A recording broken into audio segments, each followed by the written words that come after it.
ಹನುಮ ಜನಿಸಿದ ಪುಣ್ಯಭೂಮಿ ಅಂಜನಾದ್ರಿಯ ನಾಡಿನಲ್ಲಿ ನಡೆದಂತಹ ಆ ಒಂದು ಹೀನ ಕೃತ್ಯ ಅಂತಾರಾಷ್ಟ್ರೀಯ ಮಟ್ಟದಲ್ಲಿ ಸದ್ದು ಮಾಡಿತು. ದುರುಳರ ರಾಕ್ಷಸಿ ಅಟ್ಟಹಾಸಕ್ಕೆ ನ್ಯಾಯಾಲಯ ಕೊನೆಗೂ ಅಂತಿಮ ಮುದ್ರೆಯನ್ನು ಒತ್ತಿದೆ. ಅಪರಾಧಿಗಳಿಗೆ ತಕ್ಕ ಶಿಕ್ಷೆಯನ್ನು ವಿಧಿಸಿದೆ.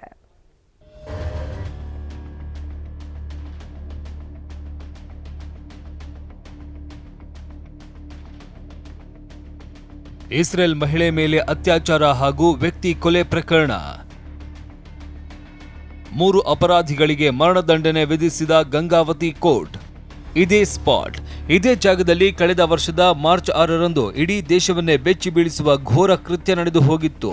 ಕೊಪ್ಪಳ ಜಿಲ್ಲೆ ಗಂಗಾವತಿ ತಾಲೂಕಿನ ಅಂಜನಾದ್ರಿ ಬೆಟ್ಟದ ತಪ್ಪಲಿನಲ್ಲಿ ಇರುವ ಸಣಾಪುರ ಕೆರೆ ಪ್ರದೇಶವಾದ ಇಲ್ಲಿ 3 ಕಾಮುಕರು ಅಟ್ಟಹಾಸ ಮೆರೆದಿದ್ರು.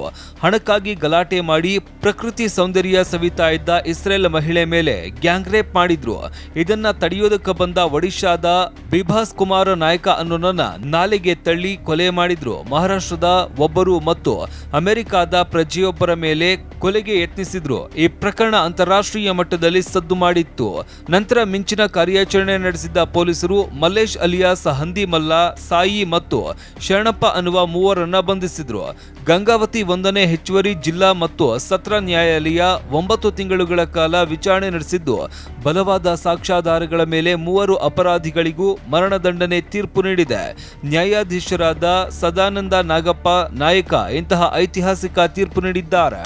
ಜೀವನ ಪರ್ಯಂತ ಜೈಲಲ್ಲೇ ಇರಬೇಕು, ಟಿಲ್ ಇಸ್ ಲಾಸ್ಟ್ ಬ್ರೆತ್ ಅನ್ನಂಗೆ ಜೈಲಲ್ಲೇ ಇರ್ಬೇಕಂತ, ಅದು ಒಂಥರ ಜೀವಾವಧಿ ಶಿಕ್ಷೆ. ಆಮೇಲೆ ಹರ್ಟ್ ವಿತ್ ರಾಬರಿ ಅದು ಕೂಡ ಜೀವಾವಧಿ ಶಿಕ್ಷೆ.